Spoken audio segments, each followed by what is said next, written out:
Hello everyone, good morning सभी को। तो आज हम इस लेक्चर में 12 सितंबर शिफ्ट 3 की मैथ्स की रीजनिंग सेट करेंगे। तो चलो स्टार्ट करते हैं।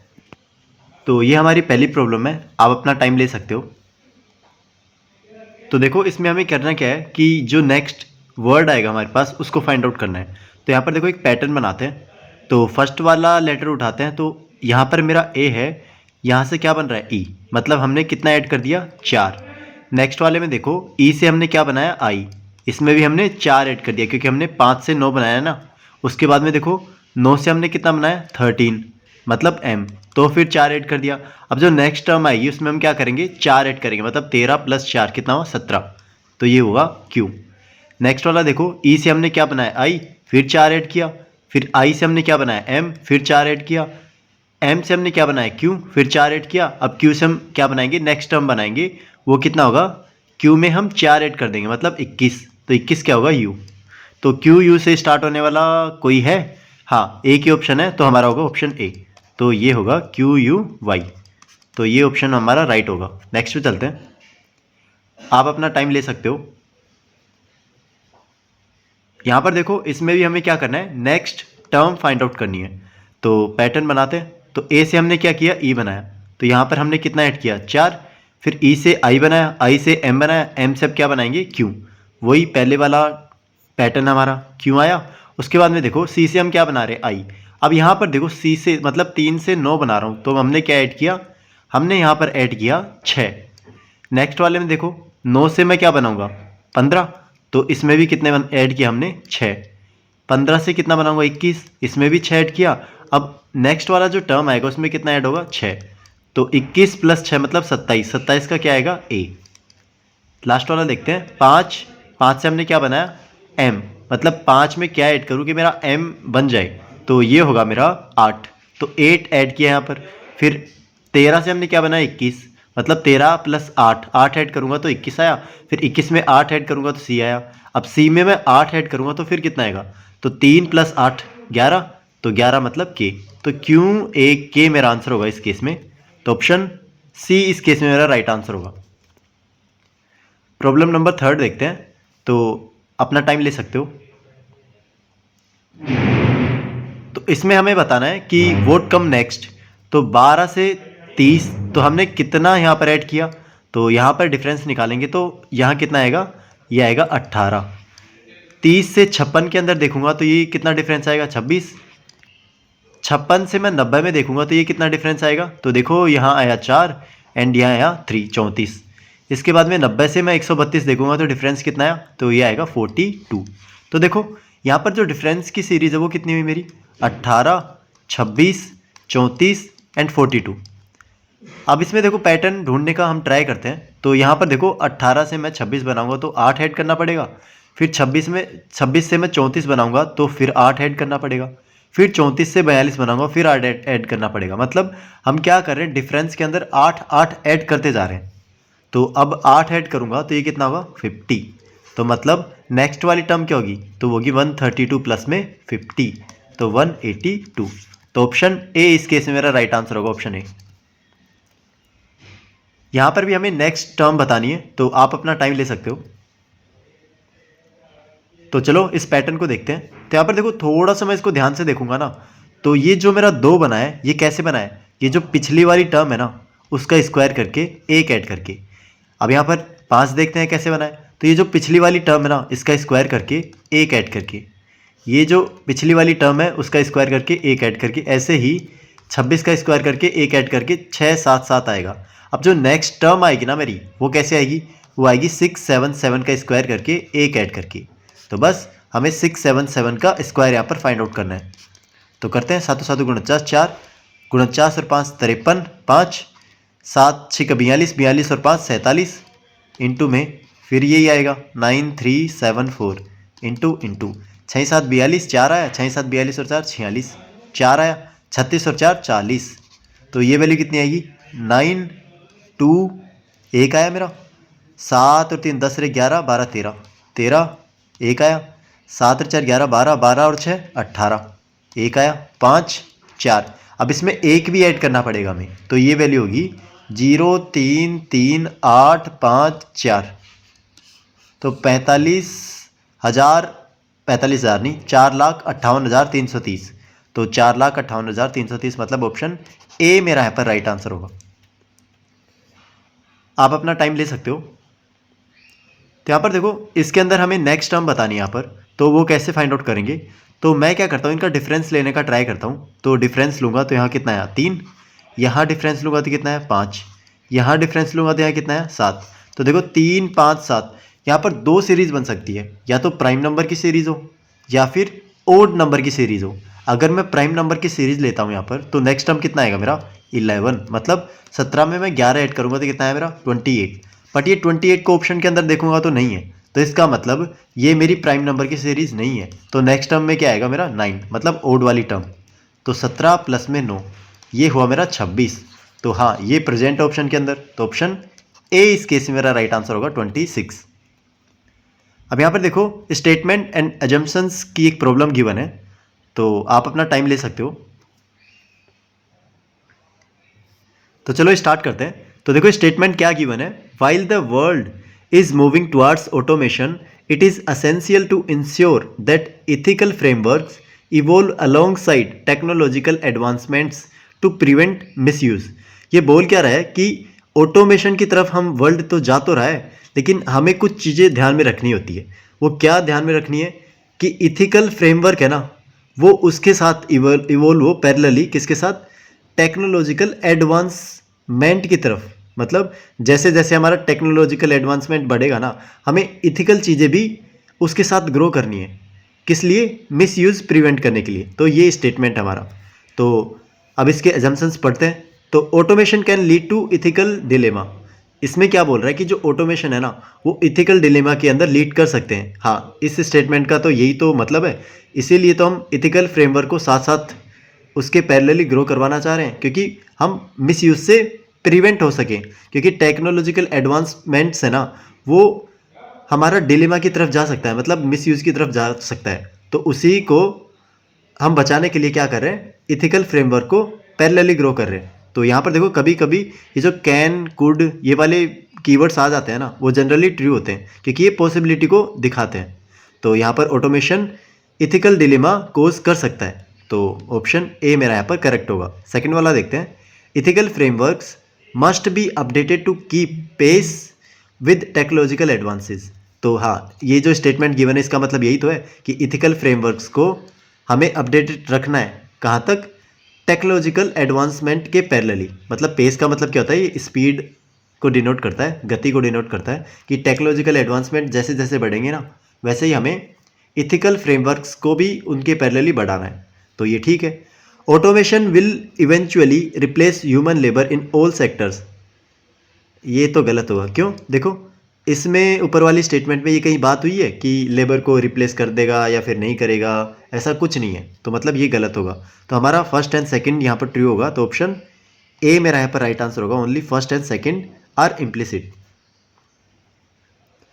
The position of how many letters will remain unchanged if each of the letters in the word develop is arranged in alphabetical order. तो आप अपना टाइम ले सकते हो, हिंदी में भी पढ़ सकते हो। तो यहाँ पर देखो मेरे पास एक वर्ड है DEVELOP, डेवलप। इसको हमें क्या करना है, अल्फ़ाबेटिकल ऑर्डर्स के अंदर रिप्रेजेंट करना है। तो करते हैं। तो सबसे पहले क्या आएगा, ई नहीं डी आएगा। तो DEE, उसके बाद में आएगा L, उसके बाद में आएगा O, उसके बाद में आएगा P, उसके बाद में आएगा V। तो 3 3 6 1 7, 3 3 6 1 7। यस, हमने ये अल्फ़ाबेटिकल ऑर्डर के अंदर रीअरेंज कर लिया। अब हमें निकालना है कि कितने लेटर्स की पोजीशन अनचेंज्ड रहेगी। तो यहाँ पर देखो DE दोनों सेम अपनी पोजीशन पे, तो दो तो ये हो गए।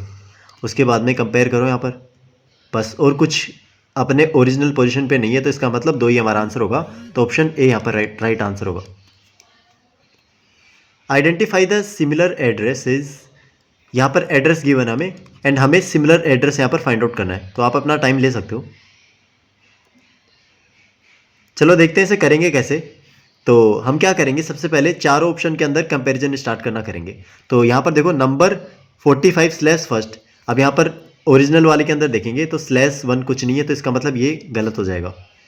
उसके बाद में ठीक है नंबर 45, एंड यहाँ देखो ये 45 से स्टार्ट हो रहा है डायरेक्ट, तो ये भी गलत हो जाएगा। तो नंबर 45, नंबर 45। आगे चलेंगे, फर्स्ट एवेन्यू। यहाँ पर देखो फर्स्ट एवेन्यू, तो हमारा इस फॉर्म के अंदर है फर्स्ट या फिर इस फॉर्म के अंदर है, ये देखते हैं। तो फर्स्ट हमारा इस फॉर्म के अंदर है, मतलब ये भी गलत हो जाएगा। तो ऑप्शन बी मेरा यहाँ पर राइट आंसर होगा।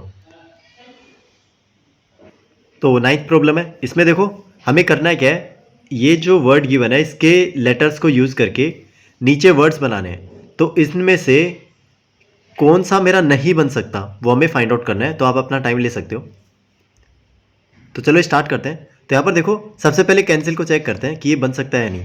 तो यहाँ पर देखो सी मेरे पास इंटेलिजेंस के अंदर है, हाँ है। ए है, ए मेरा इंटेलिजेंस के अंदर नहीं है, इसका मतलब ये वर्ड मेरा नहीं बन सकता, तो ये ही आंसर हो जाएगा। तो ऑप्शन ए मेरा करेक्ट आंसर होगा। 10th प्रॉब्लम देखते हैं। तो 8 पर्सन है मेरे, ए टू एच तक वो क्या कर रहे हैं, एक सर्कल के अराउंड सिट कर रहे हैं, ठीक है। एंड उनका फेस किधर है, सेंटर की तरफ है। तो यहाँ पर कुछ स्टेटमेंट्स हैं, तो आप ट्राई कर सकते हो। तो चलो इसे सोल्व करते हैं। तो यहाँ पर देखो मैं एक सर्कल बनाता हूँ एंड 8 पर्सन है मेरे पास, 1 2 3 4 5 6 7 8, ठीक है। तो ये 8 पर्सन हो गए मेरे पास। अब स्टेटमेंट में देखो क्या क्या गिवन है, C is second to the right of A. तो मैं अगर ए को यहाँ पर लेता हूँ तो सी मेरा सेकेंड नंबर पे बैठा है, मतलब 1 2, तो सी मेरा यहाँ पर बैठा है। ई इज अपोजिट टू सी, तो जो ई है मेरा अपोजिट है किसके, सी के, तो अपोजिट वाला वर्ड ये होगा। F is to the immediate left of E. अब जो मेरा एफ है ना, इमीडिएट लेफ्ट है किसके, ई के, तो ई मेरा यहाँ बैठा है, तो उसका लेफ्ट क्या होगा ये, तो एफ मेरा यहाँ आना चाहिए। B is to the immediate right of A, and जो मेरा बी है वो इमीडिएट राइट है किसके, ए के, तो ए मेरा यहाँ पर है, इसका इमीडिएट राइट कितना हो गया ये, तो यहाँ बी होना चाहिए। G is to the immediate left of D, and अब मेरा जो जी है वो इमीडिएट लेफ्ट किसके, डी के। अब यहाँ पर देखो, यहाँ पर तो मैं पुट नहीं कर सकता उन दोनों को, क्योंकि ई एंड ए है मेरे पास, तो जी इसके पास कुछ लग रहा नहीं है। तो यहाँ पर दो मेरे पास पोजीशन है, तो इसमें इसने बोला है कि जी मेरा इमीडिएट लेफ्ट है किसके, डी के। अगर मैं डी को यहाँ पर बिठा दूँ तो जी मेरा यहाँ पर आएगा उसके इमीडिएट लेफ्ट के अंदर, ठीक है। तो ये पोजीशन सुटेबल होगी उनके लिए। अब मेरे पास बच क्या गया, तो मेरे पास एच बच गया, तो एच यहाँ आ जाएगा। अब इसने पूछा क्या है, वो is sitting to the right of D, तो डी के राइट में कौन बैठा है ये हमें फाइंड आउट करना है। तो डी के राइट में बैठा है एफ, तो एफ मेरा आंसर होगा, तो ऑप्शन डी यहाँ पर राइट आंसर होगा। 11th प्रॉब्लम देखते हैं। जैसा कि मेरा ये जो कंट्री है ना इस वर्ड से रिलेटेड है, वैसे ही हमें निकालना है कि एग्जाम मीन मेरा किस वर्ड से रिलेटेड होगा, और ऑप्शन हमें उसी हिसाब से पिकअप करना है। तो आप अपना टाइम ले सकते हो। तो यहाँ पर देखो हम कंट्री को इस वर्ड से मैच करवाते हैं, तो देखते हैं इसके अंदर रिलेशन क्या होता है। तो अगर मैं सी से एफ बनाऊंगा तो कितना ऐड करना पड़ेगा मुझे, तो 3 से 6 बना रहा हूँ तो 3 ऐड करना पड़ेगा। सेकंड वर्ड के अंदर देखो 15 से मैं 18 बना रहा हूँ तो फिर 3 ऐड करना पड़ेगा। यू से मैं एक्स बना रहा हूँ तो फिर 3 ऐड करना पड़ेगा। एन से मैं 17 बना रहा हूँ तो ये फिर 3 ऐड करना पड़ेगा। टी से मैं 23 बना रहा हूँ फिर 3 ऐड करना पड़ेगा। आर से मैं यू बना रहा हूँ, मतलब 18 आर होता है एंड यू कितना होता है 21, तो फिर 3 ऐड कर रहा हूँ। एंड वाई से मैं बी बना रहा हूँ तो बी एक्चुअली मेरा 28 होता है वैसे देखे तो, क्योंकि 26 पे जेड होता है, ए मेरा 27 पे एंड बी 28 पे, तो ये फिर 3 ऐड कर रहा हूँ। इसका मतलब जितने भी मेरे पास लेटर्स है ना उन सभी में मैं 3 ऐड कर रहा हूँ। तो एग्जामिन में भी वही करते हैं। तो ई के अंदर मैं 3 ऐड करूँगा तो 8, एच एक्स के अंदर मैं 3 ऐड करूँगा तो 24 और 3 27, मतलब ए के अंदर मैं 3 ऐड करूँगा तो डी, एम के अंदर मैं 3 ऐड करूँगा तो 13 और 3 16, मतलब पी, आई के अंदर मैं 3 ऐड करूँगा तो 12, मतलब एल, एन के अंदर मैं 3 ऐड करूँगा तो मतलब 16 नहीं 17 मतलब क्यू, ई के अंदर मैं 3 ऐड करूँगा तो मतलब एच। तो ये मेरा वर्ड आएगा रिजल्टेंट। तो देखते हैं किस ऑप्शन के अंदर ये मैच कर रहा है। तो H A D P L, Q H, तो ऑप्शन बी मेरा यहाँ पर मैच कर रहा है, तो ऑप्शन बी मेरा यहाँ पर राइट आंसर होगा। अब यहाँ पर देखो इसमें भी मुझे क्या करना है कि जैसा मेरा फर्स्ट वर्ड सेकंड वर्ड से रिलेटेड है ना, वैसे ही मेरा को थर्ड वर्ड का रिलेशन निकालना है कि किस ऑप्शन से होगा। तो आप अपना टाइम ले सकते हो यहाँ पर। तो देखते हैं इसे सोल्व कैसे करेंगे। तो यहाँ पर मैं देखो थोड़ा सा ध्यान से देखूंगा ना इसे, तो ये जो स्टार्टिंग के 3 वर्ड है ये मेरे को लास्ट के अंदर दिख रहे हैं। इसका मतलब इसके जो लास्ट के 3 वर्ड है वो मेरे को स्टार्टिंग के अंदर दिखेंगे, मतलब TOP। उसके बाद में देखो ये जो फर्स्ट के 3 वर्ड है मेरे पास, इसको मैं रिवर्स कर दूं, मतलब TIK कर दूं, ठीक है। फिर इसको मैं इसके आगे अपेंड कर दूं तो आगे ही तो अपेंड हो रहा है, ठीक है। तो ऐसे ही मैं क्या करूँगा, इसको मैं रिवर्स करूँगा, मतलब एन ई पी एंड इसके आगे लगा दूंगा तो मतलब एन ई पी। तो ये हुआ मेरा T O P N E P, T O P P N गलत, T O P N E P. तो ये मेरा सही होगा, तो ऑप्शन बी यहाँ पर राइट आंसर होगा। प्रॉब्लम नंबर 13 में देखते हैं। तो हमें क्या करना है, इसमें ओड वन आउट करना है, तो आप अपना टाइम ले सकते हो। तो सोल्व करते हैं इसे। तो यहाँ पर देखो, अगर मैं नंबर्स का पैटर्न देखूँ तो 1 2 3, इधर देखो 4 5 6 एंड इधर देखो 7 8 9 एंड लास्ट वाले में देखो 10 9 8। तो देखो बाकी तीन के अंदर, ऊपर वाले तीन के अंदर इंक्रीजिंग ऑर्डर के अंदर है मुझे नंबर गिवन है, बट ऑप्शन डी के अंदर देखूंगा तो उसके अंदर डिक्रीजिंग ऑर्डर के अंदर है। इसका मतलब ऑप्शन डी मेरा यहाँ पर इनसे ओड होगा, तो मतलब वही आंसर होगा, तो ऑप्शन डी यहाँ पर राइट आंसर होगा। 14 प्रॉब्लम के अंदर देखते हैं। तो हमें इस वर्ड का यहाँ पर कोई लैंग्वेज गिवन है, कोड गिवन है, उसकी टर्म्स के अंदर यहाँ पर रिजल्ट फाइंड आउट करना है। तो आप अपना टाइम ले सकते हो। तो सोल्व करते हैं इसे। तो देखो, ड्रीम फोकस बिल्ड स्किल, इसका हम मेरे पास यहाँ पर वर्ड्स गिवन है। फोकस लॉजिक ड्रीम, मेरे पास इसका यहाँ पर ये कोडेड गिवन है। ट्रस्ट लॉजिक बिल्ड ड्रीम, इसका जो कोड है ये मेरे पास यहाँ पर गिवन है। तो यहाँ पर देखते हैं, एक एक करके फाइंड आउट करते हैं। तो बिल्ड का हम लॉजिक फाइंड आउट करने का ट्राई करते हैं। तो बिल्ड देखो इसके अंदर भी है और लास्ट वाले के अंदर भी है build, and first and last के अंदर कुछ और इसके अलावा कॉमन है। देखो ड्रीम भी नहीं है, ड्रीम है, यस। तो ड्रीम एंड बिल्ड दो कॉमन है किसके अंदर, फर्स्ट एंड थर्ड के अंदर। तो जो कॉमन है वो क्या आएगा, ड्रीम, ड्रीम एंड बिल्ड, इन दोनों का कॉमन मैं देखता हूँ। तो इन दोनों का कॉमन क्या आएगा मेरे पास, तो टी आर क्यू है एक तो, एंड सेकंड क्या है मेरे पास, ये सेकंड है मेरे पास सी एल वी। तो ये दोनों का मेरे पास यहाँ पर आ गया। अब यहाँ पर देखते हैं और कौन कौन से वर्ड यहाँ पर कॉमन हो सकते हैं। स्किल देखता हूँ किसके अंदर है, स्किल सिर्फ इसके अंदर है, किसके अंदर, ड्रीम फोकस बिल्ड स्किल, बाकियों के अंदर स्किल नहीं है। तो मैं क्या करता हूँ, बाकी वर्ड्स यहाँ पर एलिमिनेट करने का ट्राई करता हूँ। तो स्किल का जो कोड होगा वो मेरा क्या होगा, तो स्किल का देखो ये तो नहीं हो सकता टी आर क्यू, क्योंकि या तो ये ड्रीम का होगा या फिर बिल्ड का होगा। सी एल वी भी नहीं हो सकता, तो इन दोनों में एक हो सकता है। तो बाकी जो फोकस है, फोकस देखो फर्स्ट एंड सेकंड वाले के अंदर मैं कॉमन देखूंगा तो क्या आ रहा है। तो फर्स्ट एंड सेकंड वाले के अंदर कॉमन देखो, एक तो एक्स एंड जेड आ रहा है एंड दूसरा आ रहा है मेरा टी आर क्यू। मतलब ये एक्स एंड जेड है ना, ये मेरा क्या होना चाहिए, फोकस, फोकस। तो यहाँ से देखो एक मेरे पास आ गया फोकस। ऐसा क्यों, एक्स एंड जेड ही क्यों, यहाँ पर टी आर क्यू क्यों नहीं हो सकता। तो यहाँ पर देखो टी आर क्यू या तो मेरा ड्रीम होगा या फिर बिल्ड होगा, एंड यहाँ पर मेरे को ड्रीम गिवन है। इसका मतलब ड्रीम का मेरे पास यहाँ पर क्या कोडेड वर्ड आ गया, टी आर क्यू। तो बिल्ड का कितना होगा, ये सी एल वी। तो दो यहाँ पर आ गए। स्किल का क्या होगा मेरा, जो बच गया H M D, H M D. तो जो वर्ड हमें मिलते जा रहे हैं वो पुट करते हैं। तो बिल्ड का कितना है मेरा, तो बिल्ड का है मेरे पास T R Q, T R Q. Skill का है मेरे पास एच एम डी। लॉजिक का मुझे पता नहीं, ट्रस्ट का है मेरे पास, ट्रस्ट का भी नहीं है, लॉजिक का भी नहीं है। तो लॉजिक का क्या होगा, तो देखो ये कॉमन है, ये कॉमन है, तो जे के पी ये मेरा किसका होगा, लॉजिक का होगा। एंड ट्रस्ट का ये बचा हुआ, क्योंकि लॉजिक का है मेरे पास, बिल्ड का है, ड्रीम का है, तो इनके अलावा जो बच गया वो ट्रस्ट का होगा। तो जो बचा कौन सा है वो, तो वो बचा है मेरे पास X N J, X N J. तो ये मेरे पास इसका कोडेड रिजल्ट होगा। तो मैच करते हैं। तो देखो सी एल वी तो किसी में नहीं है, सॉरी सी एल वी होना चाहिए, क्योंकि बिल्ड मेरा क्या है, सी एल ई, ना कि ये ड्रीम है। तो ये आएगा C L V, C L V. तो C L V, H M D, J K P and X N J. तो ऑप्शन ए ही मेरा यहाँ पर मैच कर रहा है, तो वो ही ट्रू होगा। तो ऑप्शन ए यहाँ पर राइट आंसर होगा, ठीक है। If x plus 2y equals to 14 and x minus y equals to 5, तो हमें x की वैल्यू यहाँ पर फाइंड आउट करनी है। तो आप अपना टाइम ले सकते हो। तो यहाँ पर देखो इसने दो मेरे पास इक्वेशन दे दी एंड एक वेरिएबल की वैल्यू यहाँ पर पूछ रहा है। तो हम क्या करेंगे, सेकंड वाले वेरिएबल को एलिमिनेट कर देंगे। तो मैं क्या करूँगा, इसको 2 से मल्टीप्लाई करता हूँ। तो ये वैल्यू कितनी होगी, 2x माइनस का 2y इक्वस टू 10। एंड यहाँ पर देखो पहली इक्वेशन क्या थी, x plus 2y equals to 14। अब इन दोनों को मैं ऐड कर दूंगा तो ये वैल्यू होगी 3x एंड ये कैंसिल, ये किसके इक्वल होगा, 24। मतलब x की वैल्यू कितनी आई, 8।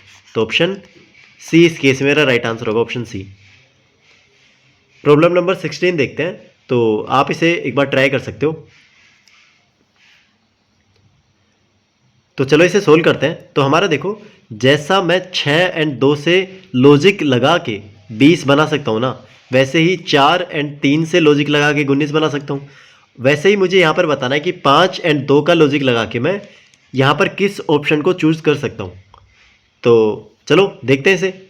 तो यहाँ पर देखो, मैं क्या करता हूँ, पहले 6 इंटू 2 को मल्टीप्लाई करता हूँ, तो ये वैल्यू कितनी है मेरी 12। फिर बाद में क्या करता हूँ, 6 प्लस 2 को ऐड करता हूँ, तो ये कितनी 8। अब इन दोनों को मैं क्या कर दूंगा, ऐड मतलब 20।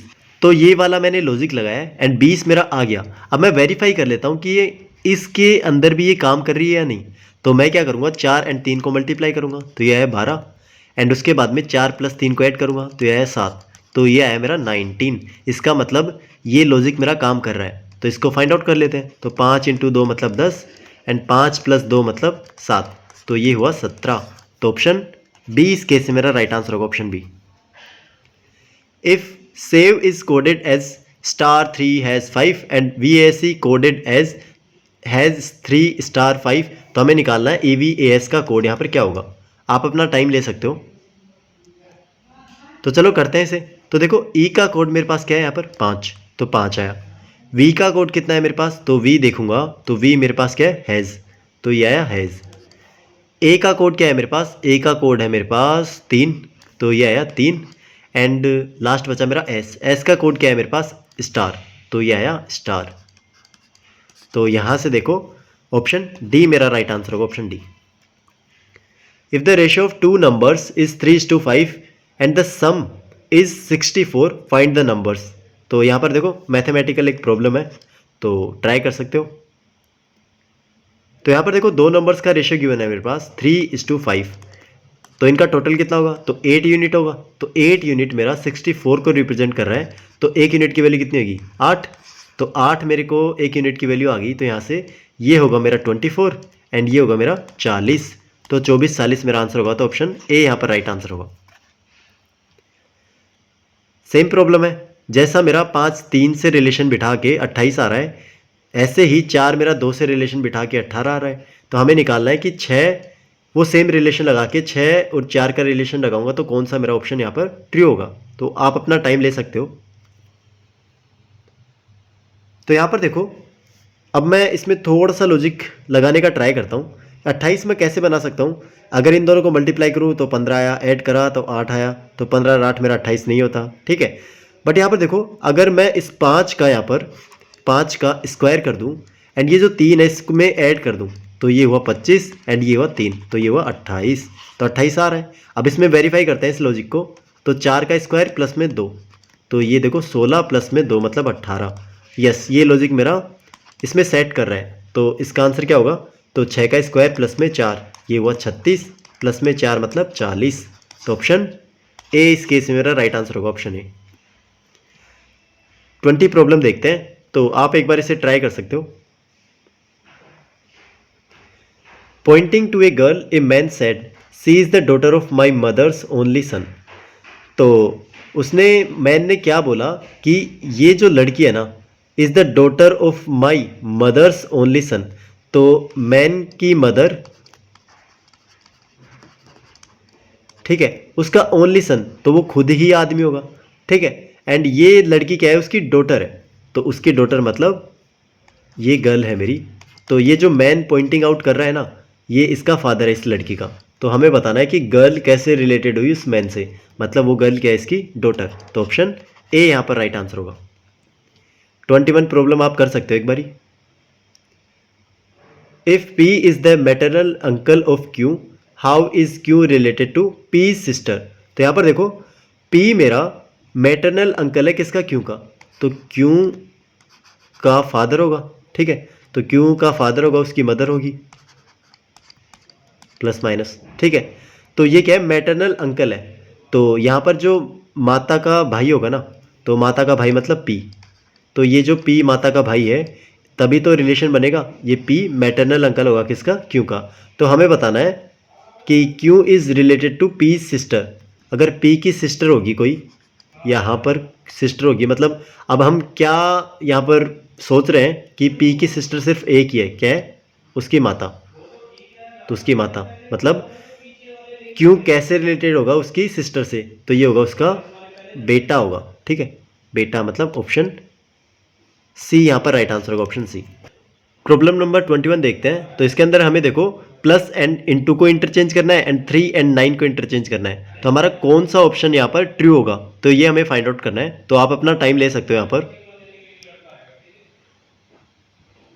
तो चलो इसे सोल्व करते हैं। तो फर्स्ट वाले ऑप्शन को उठाता हूँ मैं। तो यहाँ देखो plus and into and 3 and 9 इन दोनों को इंटरचेंज करना है। तो 3 की जगह क्या आया 9 एंड प्लस की जगह क्या आया इंटू एंड ये आया 5 एंड इंटू की जगह क्या है मेरा प्लस एंड 9 की जगह क्या आएगा 3। तो इसको सोल्व करूँगा, 9 पंजू 45 और 3 48।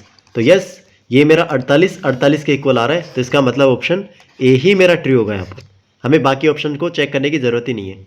नेक्स्ट पे चलते हैं। If a percentage b equals to 37 where a percentage b equals to a plus 2b, तो हमें a एंड b के यहाँ पर वैल्यू फाइंड आउट करनी है। तो आप अपना टाइम ले सकते हो।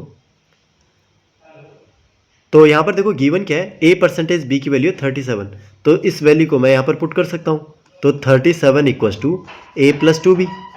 तो यहाँ पर देखो दो वेरिएबल है एंड एक इक्वेशन है मेरे पास। तो यहाँ से मैं एग्जैक्ट वैल्यू तो नहीं निकाल सकता। तो मैं क्या करूँगा, क्योंकि इसकी इनफाइनाइट वैल्यू होगी, तो मैं क्या करूँगा ऑप्शन से इनकी वैल्यू उठाऊंगा एंड मैच करूँगा।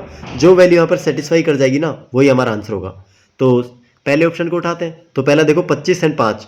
तो 25 प्लस में 2 इंटू में 5। तो ये हुआ मेरा 10 प्लस 25 मतलब 35। तो ये 37 के इक्वल आ रहा है, नहीं आ रहा। तो ऑप्शन ए मेरा यहाँ पर गलत हो जाएगा। सेकंड उठाते हैं। तो सेकंड देखो 27 प्लस में 2 इंटू में 5। तो ये हुआ देखो 27 प्लस 10 मतलब 37। तो यस 37 मेरा 37 के इक्वल आ रहा है। तो ऑप्शन बी इस केस में मेरा राइट आंसर होगा। तो ये ऑप्शन बी मेरे को मिल गया यहाँ पर। तो अब हम क्या करेंगे, सी एंड डी को चेक नहीं करेंगे। तो ऑप्शन बी यहाँ पर राइट आंसर होगा। If plus equals to into minus equals to plus into equals to divide, then हमें इस एक्सप्रेशन की वैल्यू यहाँ पर फाइंड आउट करनी है। तो आप ट्राई कर सकते हो एक बारी।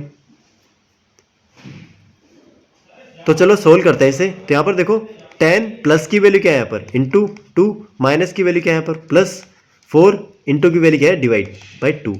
तो इसको मैं सोल्व करूँगा तो ये कितना है मेरा 20 एंड 4 को मैं 2 से डिवाइड करूँगा तो 2, ये वैल्यू कितनी है 22। तो ऑप्शन सी इस केस में मेरा राइट आंसर होगा, ऑप्शन सी। तो आज की लास्ट प्रॉब्लम करते हैं। तो ये काफ़ी अच्छी प्रॉब्लम है, स्टार मार्क कर लो इसे। वैसे तो मैथमेटिकल प्रॉब्लम है लेकिन रीजनिंग के अंदर दे दी तो कोई नहीं, सोल्व करते हैं। तो यहाँ पर गिवन है कि in a tournament of 7 players each player plays every other player once, how many matches are there. तो एक बार इसे आप ट्राई कर सकते हो, अपना टाइम ले सकते हो। तो यहाँ पर देखो प्रॉब्लम बोल क्या रही है, मेरे पास एक टूर्नामेंट के अंदर टोटल 7 प्लेयर है, टोटल 7 प्लेयर्स है। एंड यहाँ पर क्या होता है कि हर प्लेयर दूसरे प्लेयर से एक बारी खेलता ही खेलता है, ठीक है। तो इस केस में हमें बताना है कि कितने मैचेस हो जाएंगे।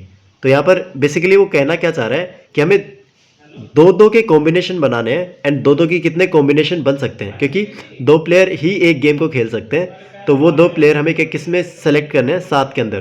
तो ऐसे कितने कॉम्बिनेशन बनाने हैं। तो ये एक तरीके से कॉम्बिनेशन वाली प्रॉब्लम है। तो कॉम्बिनेशन बनाने हैं तो सोल्व करते हैं इसे। तो वो कितना होगा, इसका रिजल्ट होगा मेरे पास 7c2। तो यहाँ पर 7c2 का मतलब होता है 7 फैक्टोरियल अपॉन में 2 फैक्टोरियल इंटू में 7 माइनस 2 फैक्टोरियल। तो ऊपर वाला आया मेरा 7 फैक्टोरियल, नीचे आया मेरा 2 फैक्टोरियल एंड 7 माइनस 2 मतलब 5 फैक्टोरियल। तो इसे सोल्व करेंगे तो 7 इंटू 6 इंटू 5 फैक्टोरियल एंड नीचे आया मेरा 2 फैक्टोरियल की वैल्यू कितनी होती है 2 इंटू में 5 फैक्टोरियल। तो 5 फैक्टोरियल से 5 फैक्टोरियल गया, 2 तिया 6 और 7 तिया 21, मतलब टोटल हमारे पास 21 मैचेस होंगे। तो ऑप्शन ए इस केस में मेरा राइट आंसर होगा, ऑप्शन ए। तो आज के लिए इतना ही। आपको मज़ा आएगा काफ़ी। Thank you everyone.